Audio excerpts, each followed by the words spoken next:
सिद्धि हिंदी विद्यालय YouTube channel में आप सभी का हार्दिक स्वागत है।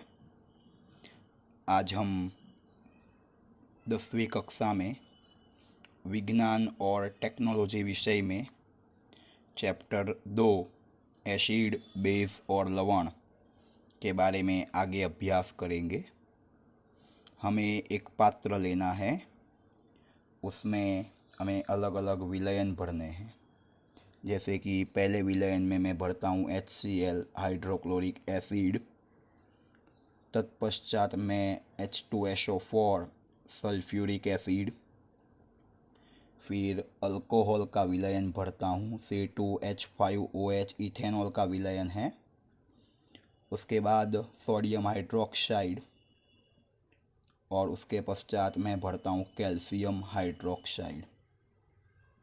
इस प्रकार अलग अलग विलयन को हमें आकृति में भरना है और ये हमें 2 तारों के द्वारा ये सर्किट पूरी करनी है। और हमें देखना है कि कौन सी परिस्थिति में ये बल्ब जलता है। अगेन अपन आकृति बनाते हैं, जिस प्रकार की हम सोच रहे हैं उस प्रकार की आकृति हम बनाते हैं। हमें अलग अलग विलयन भरकर चेक करना है कि कौन सी परिस्थिति में हमारा जो बल्ब है वो प्रकाशित होता है। जैसे कि ये आपका पात्र है, इसमें इस तार के द्वारा हम सर्किट पूरी करते हैं। इस तार 2 तार लिए, उसके द्वारा हमने ये बैटरी लगाई है जहाँ से विद्युत धारा मिलेगी, और ये बल्ब है, ये बल्ब के माध्यम से, और ये रबर का बूच है। यहाँ हमें 1 बाय 1 अलग अलग एक एक विलयन भरना है। तो हम प्रक्रिया जैसे कि हाइड्रोक्लोरिक एसिड भरते हैं तब हमारा बल्ब प्रकाशित होगा। सल्फ्यूरिक एसिड भरते हैं तब भी हमारा बल्ब प्रकाशित होगा। अल्कोहल का विलयन भरते हैं तो हमारा बल्ब प्रकाशित नहीं होता है। NaOH सोडियम हाइड्रोक्साइड का विलयन भरते हैं तो भी हमारा बल्ब प्रकाशित होता है। कैल्शियम हाइड्रोक्साइड का विलयन भरते हैं तो भी हमारा बल्ब प्रकाशित होता है। Hydrochloric acid, sulphuric acid, sodium hydroxide और कैल्शियम हाइड्रोक्साइड, इन सभी प्रक्रियाओं में हमारा बल्ब प्रकाशित होता है। और जब ये अल्कोहल का विलयन हम भरेंगे तो ये बल्ब प्रकाशित नहीं होगा। इसके पीछे का कारण क्या है? क्योंकि हाइड्रोक्लोरिक एसिड और सल्फ्यूरिक एसिड में से H+ आयन मुक्त होता है और सोडियम हाइड्रोक्साइड और कैल्शियम हाइड्रोक्साइड में से OH- आयन मुक्त होता है। यही 2 आयनों के कारण इसमें विद्युत धारा बहेगी और बल्ब प्रकाशित होगा। यह अल्कोहल के विलयन में से कोई भी प्रकार की आयन मुक्त होने की प्रक्रिया नहीं होती है, इसीलिए इस प्रकार के विलयन में ये बल्ब प्रकाशित नहीं हुआ है। अर्थात हमें यह जानना है कि इस विलयन में जो विद्युत का वहन हुआ है वो आयनों के माध्यम से हुआ है। जिसमें आयन मुक्त नहीं होंगे उस प्रक्रिया में, उस विलयन में विद्युत धारा बहने वाली नहीं है। यह हाइड्रोक्लोरिक एसिड या सल्फ्यूरिक एसिड या सोडियम हाइड्रोक्साइड या कैल्शियम हाइड्रोक्साइड, ये जो विलयन है उसमें से आयन मुक्त होने की प्रक्रिया जारी है, इसीलिए यहाँ विद्युत धारा का वहन होता है और बल्ब प्रकाशित होता है। परंतु इसमें से कोई भी प्रकार का बल्ब का शुरू होने का प्रमाण नहीं मिलता है, क्योंकि इधर कोई भी प्रकार के आयन मुक्त होते नहीं हैं। अभी हमें नेक्स्ट प्रश्न देखना है कि एसिडिक गुणधर्मों के लिए जिम्मेवार जो आयन है वो है H+। बेसिक गुणधर्म के लिए जिम्मेवार जो आयन है वो है OH-। एसिडिक गुणधर्म के लिए जिम्मेवार जो भी घटक है वो है H+। बेसिक गुणधर्म के लिए जिम्मेवार घटक है OH-। तो हमें एक अंक में ये भी सवाल पूछा जा सकता है कि एसिडिक गुणधर्म के लिए कौन सा आयन जिम्मेवार है, H+। बेसिक गुणधर्म के लिए कौन सा आयन जिम्मेवार है, OH-। फिर हम ये चेक करते हैं कि अल्कोहल है, अल्कोहल और ग्लूकोज ये दोनों विलयन में से विद्युत धारा का वहन होता नहीं है, बराबर। प्लस इन दोनों के अंदर भी H है, जैसे कि इसका सूत्र है C2H5OH और इसका सूत्र है C6H12O6।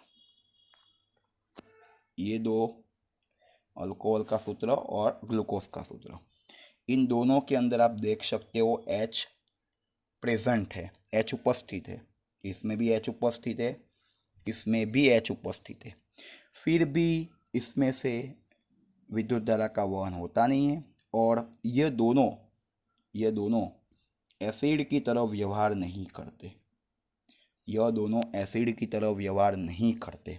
इसका कारण क्या है? कारण यही है कि यह अल्कोहल मतलब इथेनॉल और यह ग्लूकोज का जो आयनीकरण होना चाहिए वो होता नहीं है। और आयनीकरण किसे कहते हैं? तो आयन मुक्त होने की प्रक्रिया को आयनीकरण कहते हैं। इसका आयनीकरण होता तो H+ मुक्त होता, इसमें से भी H+ मुक्त होता, परंतु इसमें कोई भी प्रकार का आयनीकरण तो होता ही नहीं है, तो इसमें से H+ आयन जो होने चाहिए वो मुक्त होने की प्रक्रिया होती नहीं है, इसीलिए इसमें से कोई भी प्रमाण में विद्युत धारा बहती नहीं है और यह एसिड की तरह व्यवहार नहीं करते। हमें पता है कि एसिड के लिए जिम्मेवार घटक है H+। एसिड के लिए जिम्मेवार घटक कौन सा है? H+। एसिड के लिए जिम्मेवार घटक है H+। अभी इनका अगर आयनीकरण होता, H+ मुक्त होता तो हम इसे एसिड कह सकते थे, पर इनका तो आयनीकरण ही नहीं होता है, तो इसमें से H+ मुक्त होता ही नहीं है, इसका आयनीकरण होता ही नहीं है और इसमें से H+ मुक्त होता ही नहीं है, तो फिर ये एसिड की तरह कैसे व्यवहार करेंगे? हो ही नहीं सकता। इसीलिए अल्कोहल और ग्लूकोज इन दोनों में हाइड्रोजन होने के बावजूद भी यह एसिड की तरह व्यवहार नहीं करते। कारण मात्र एक ही है कि इन दोनों का आयनीकरण होता ही नहीं है और आयनीकरण नहीं होता, परिणाम स्वरूप इन दोनों में से H+ आयन मुक्त होते नहीं है और H+ आयन मुक्त नहीं होते, जिसके परिणाम स्वरूप ये एसिड की तरह व्यवहार नहीं करते हैं। फिर हमें और एक सवाल देखना है, निस्यंदित पानी मतलब 100% शुद्ध पानी। निस्यंदित पानी मतलब 100% शुद्ध पानी। निस्यंदित पानी मतलब 100% शुद्ध पानी, उसमें से कोई भी प्रमाण में विद्युत धारा बहती नहीं है, जबकि बरसाती पानी में विद्युत धारा का वहन होता है। तो जो निस्यंदित पानी होता है वो एकदम 100% शुद्ध पानी है, इसके अंदर कोई भी आयन उपस्थित होते नहीं है, मतलब आयन होते ही नहीं है।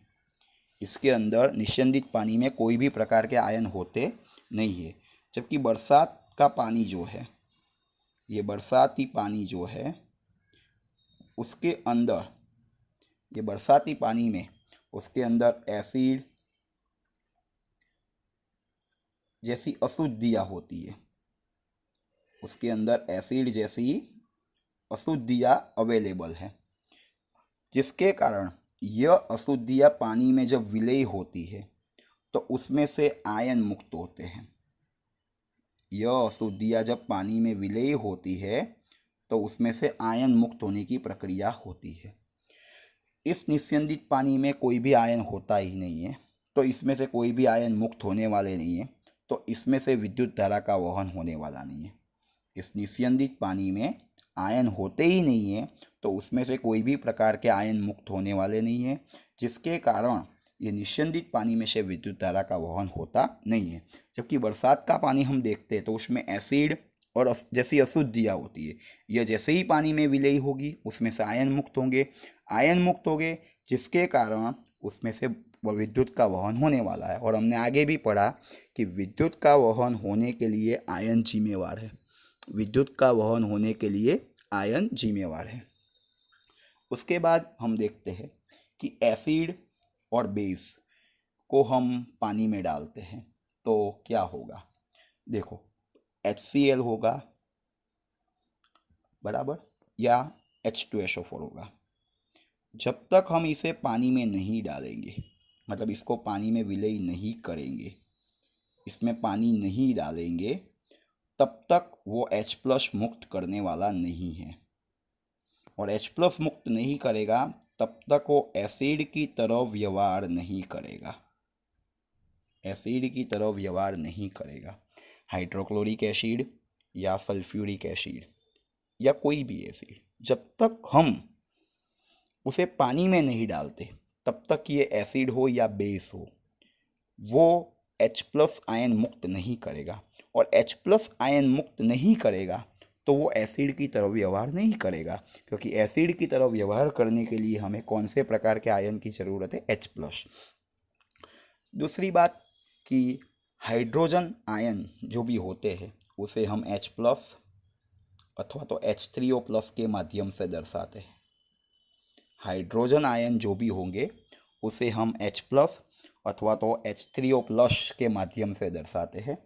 और जो बेसिक गुणधर्म दर्शाने के लिए जो आयन है वो है OH-, मतलब हाइड्रोक्साइड आयन, बराबर। यह हाइड्रोनियम आयन, यह हाइड्रोजन आयन और यह हाइड्रोक्साइड आयन।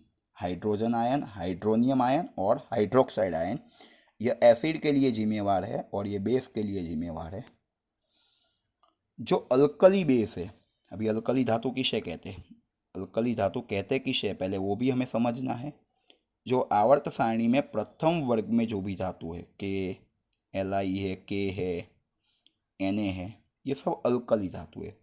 इनके जो बेस होंगे LiOH, KOH, NaOH, ये अल्कली बेस है, ये पानी में विलय होते हैं, यह पानी में विलय होते हैं। मतलब अल्कली बेस की पानी में विलयता के बारे में आपका क्या ख्याल है? तो अल्कली बेस पानी में विलय होते हैं।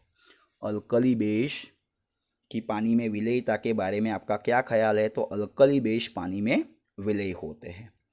ओके।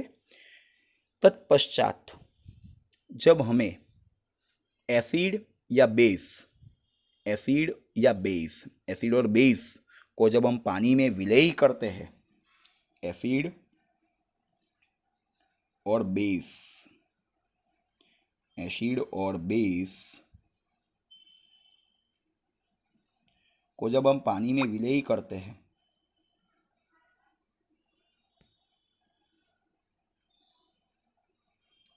तो ऊष्मा उत्पन्न होगी, ऊष्मा उत्पन्न होगी, इसीलिए यह प्रक्रिया ऊष्माक्षेपी है।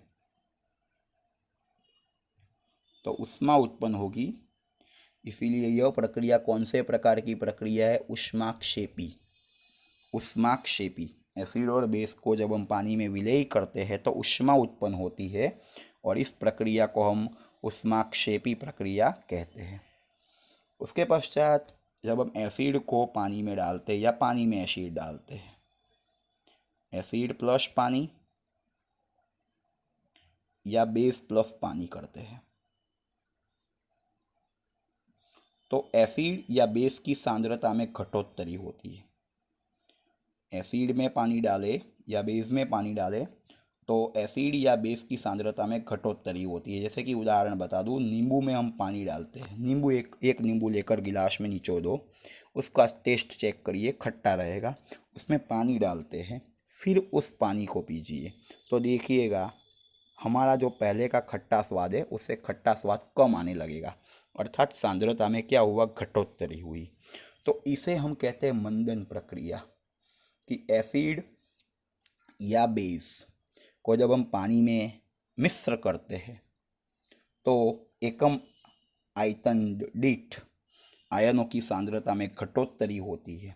मतलब एसिड की सांद्रता और बेस की सांद्रता में घटोत्तरी होती है। एसिड में H+ और बेस में OH- आयनों की सांद्रता में घटोत्तरी होती है। इस प्रक्रिया को हम क्या कहते हैं? मंदन प्रक्रिया। अभी जब हम सांद्र एसिड को मंद करना चाहते हैं, सांद्र एसिड को मंद करना चाहेंगे तो हमें क्या करना है? एसिड में पानी डालना है कि पानी में एसिड डालना है? सांद्र एसिड को हम मंद करना चाहते हैं तो हम एसिड में पानी डालेंगे कि पानी में एसिड डालेंगे? तो एसिड में पानी डालें, कदाचित हम इस एसिड में पानी डालें तो क्या होगा? तो एसिड और पानी के बीच होने वाली प्रक्रिया ऊष्माक्षेपी, हमने पहले ही कहा है अभी थोड़ी देर पहले। तो ऊष्मा उत्पन्न होगी और थोड़े बहुत उबल कर हमारे ऊपर छिटके भी उड़ सकते हैं, जिसके कारण हम जल जाने का भय रहता है हमें। और जिस पात्र में ये प्रक्रिया होती है उसका कांच भी टूट सकता है। उसके बदले हम पानी में थोड़ा थोड़ा एसिड डालते हैं, थोड़ा थोड़ा एसिड पानी में डालते हैं और धीरे धीरे हिलाते हैं।